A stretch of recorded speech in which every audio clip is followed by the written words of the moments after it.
Cara mengaktifkan mode gelap di HP Redmi Note 8 Pro. Langkah pertama kita buka setelan.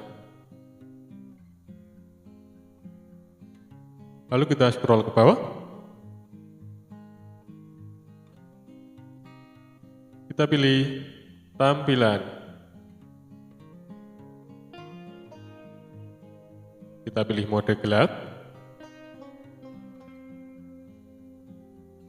Ya, kita bisa aktifkan teman-teman untuk mode gelapnya seperti ini.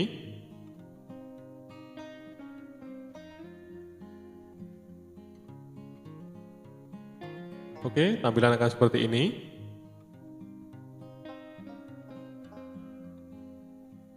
Semoga bermanfaat teman-teman. Kalau kalian suka bisa like dan subscribe. Sampai jumpa di video selanjutnya.